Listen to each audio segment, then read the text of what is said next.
Hi, I'm happy to see you as always. Today we are on micro home number 16 and I am building in Henford-on-Bagley, which was the city that came with the Sims 4 Cottage Living expansion pack. And Cottage Living is one of my favorite expansion packs in the Sims 4. I know I say the same thing about almost every expansion pack that we build with, and it is true. It is true for all of them. But at this point, I probably should declutter my favorites list, because when everything's your favorite, nothing really is, right? So I do admit that I have a problem. But I still do enjoy Cottage Living very, very much. It is very close to my heart. It has one of my favorite gameplay elements. I was looking for having a farm-themed expansion pack for a very, very long time before this came out, and I was very happy when they released this expansion pack. I felt like it was personally created for me. The reason for this is that I am the type of player who enjoys two different play styles. The first one is challenges. I love challenges and micromanaging things, sorry. I'm not sure about the pronunciation sometimes. Anyway, so I love challenges in my games, like Rex to Riches 100 Baby Challenge, or just having a restaurant with my sim, or a retail store or something, or just in general, something challenging, lot trade challenges, etc., etc. And the other type of gameplay that I enjoy is generational gameplay / legacy gameplay, or just casual family-oriented gameplay. And I really feel like Cottage Living caters to both my play styles. So it is really a jackpot. And I just love animals, right? So I really like the whole theme, but I do have a few complaints as well. I always do. Nothing's black and white, right? So even though I really like the whole aesthetic of this pack, and I kind of like Henford-on-Bagley because it's big and it's cool to live here, I don't like the word that much. Like, it's the okay category. I have many, many more words in my mind that are way better than Henford-on-Bagley. And I'm going to explain why. Like, it's cool. I like the theme. I like the architecture. But the two neighborhoods that are outside of the city center are very ugly in color. So when you look at the whole neighborhood, you can see that the whole atmosphere is this dark, faded green. And I cannot explain any better. I feel like everything's in this dark, faded green light, and I just hate it. And also, I don't like how the dark green grass is textured, because when you zoom out from the lot, you can see how frequently the texture repeats itself, the whole pattern repeats itself, and it just hurts my eyes. And I might be way too sensitive about this, and probably others do not suffer this much about this feature, but I really do. I probably should use an overlay or a reshade or something in those areas, but I am too lazy to do it. I don't have any CC or mod in my game, and I probably never will, because I would hate updating them all the time. So I'm a vanilla player. Hope you don't mind. Anyway, I really don't like that aspect of this expansion pack. I still enjoy living in those areas, but I just don't prefer building in them so much, if you know what I mean. And I kind of postponed this build for a long time. It took me months to get around starting to build here. And today I just set myself down and told myself that, come on, you gotta get over it. You just need to do it and forget about it. And then we can go back to having inspiration again, because I kind of felt burnt out. And this was the last straw. So I started building out of the blue. I didn't have any vision. I didn't know what I wanted to do with this build. I was really just placing things on the go. And the only thing I knew that I wanted to use that bay window couch, or I don't know how to explain that. It is from Cats and Dogs.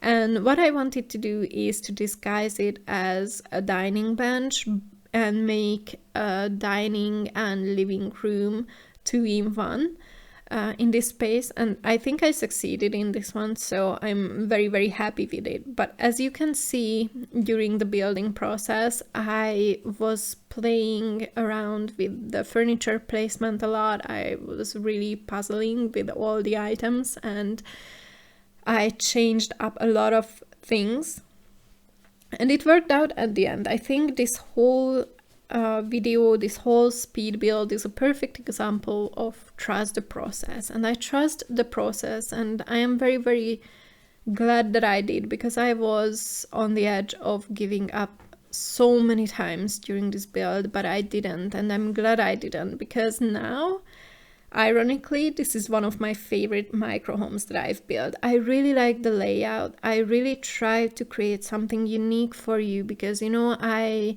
try to bring in new ideas with every single micro homes that I do. I really want to create something unique so that you can feel inspired and you can get ideas on how to place the furniture to make your micro homes work and get the most of the space that you have. So I'm very happy with this current layout. It was very challenging because you know that I usually place the kitchen very near to the front entrance or front door, because it just makes sense that when you step into your micro home, you arrive in the kitchen instead of, you know, the bedroom, for example. So it made sense before, but I felt like I've done it so many times that I really need to something different. So I placed the kitchen to the right-hand side of the house, even though the entrance was on the left side. And this caused a lot of headaches for me on how to place the bed and where to put the bedroom. And then I decided to wall off that section at the front door and create this very, very tiny entrance room / mudroom. And it was a very good idea on my part, because it made my life so much easier afterwards. Then everything came together. It was really just a matter of that small entrance area to make this whole micro home come together, really. And it is very surprising how little it takes to change things up completely. Anyway, I am very happy with the end result. I also thought about having a Murphy bed during this dilemma, and two problems occurred with that one. First of all, the Murphy bed looks disgusting in a place like this, because it has this mid-century modern vibe / modern style, and it really does not fit a cottage like this, so it needed to go just because of that too. But on the other hand, I already have a living area with that bay window couch, and it just makes no sense in such a micro home to have two separate living areas, right? So it made a duplication in function that I just couldn't stand. So yeah, it needed to go. Anyway, this house is actually play tested, so you can use everything in the house if you download it from the gallery. I needed to do a few adjustments. I needed to get rid of those berries / yogurts on the countertop that you can see now.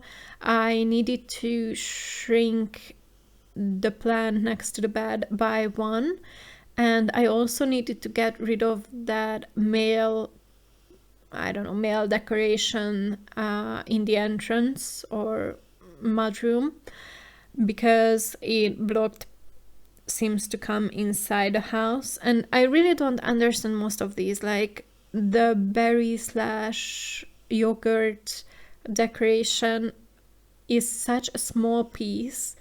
I would have never imagined it blocking my Sims in cooking, and also the male decoration is so small that I found it weird that Sims cannot get inside the house because of that. But anyway, I got rid of those, so now everything works.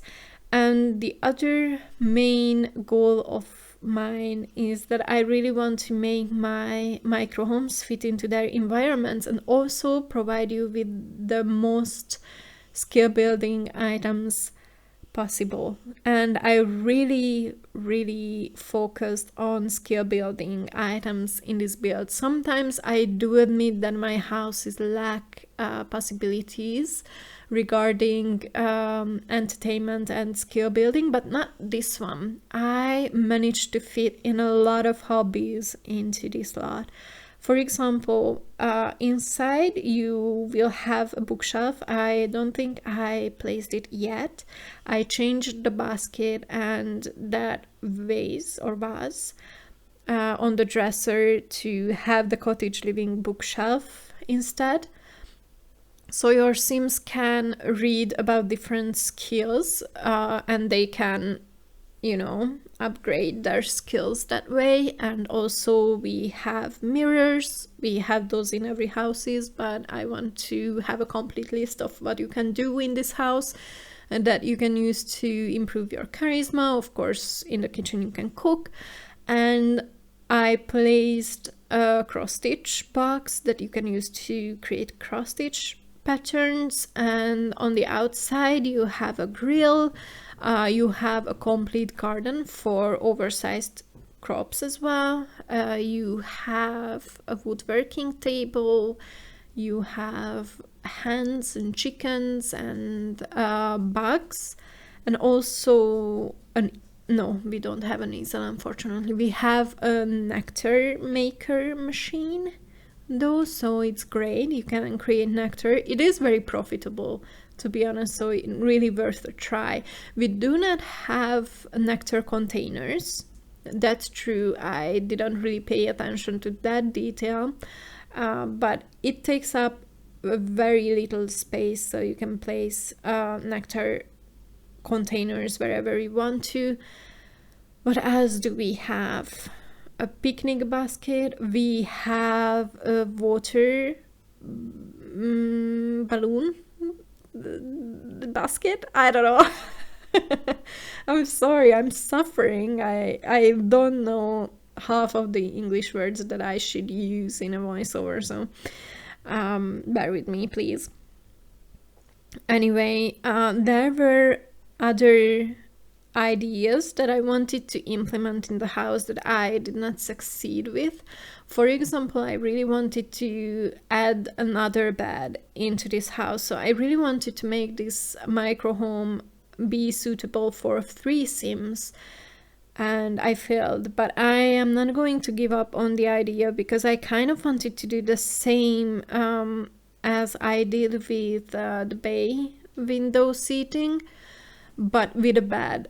I did this before in one of my houses, not on this channel, but I did it before, that I used a couch as like a dining bench, a play pretend dining bench, and I managed to fit in more people inside my micro home, but it wouldn't. This was kind of a weird accent from me. It wouldn't have made sense for this house, because then we would have bumped into the same problem we did with the Murphy bed, that it would have created 2 separate living room situations / dining room situations. So it needed to go, but I am not going to give up. In one of my micro homes you are going to be able to fit in more Sims if you want to. Maybe I should do a micro home with the nursery as well. Hopefully Sun Sequoia is coming up soon, so it is a perfect fit for this kind of a family micro home, and that's another thing that I really want to do in the future. And what else? Oh, I wanted to add a back door to the back garden or backyard, but then I realized that I don't even need a backyard, so we could get rid of that back door, and it created more space to me. But I really enjoy putting back doors into my houses, especially into kitchens, because it makes it easier for me to hide the big bins, you know, the outside trash cans in the back of the house, so I can hide it from the front view of the house, which is very convenient. But we don't have a door in this one, and I don't mind it at the end. We didn't have a back garden, so it's not very necessary. If you download this house, you will have chickens, you can see them here, and you will have bunnies and birds, and also I planted a few oversized crops to you, so enjoy. But I really need to say goodbye now, because now you are viewing the screenshot. I am really grateful that you were patient enough to hang in there and listen to my stupid voiceover till the very end. So thank you so much, and see you next time. Take care. Bye.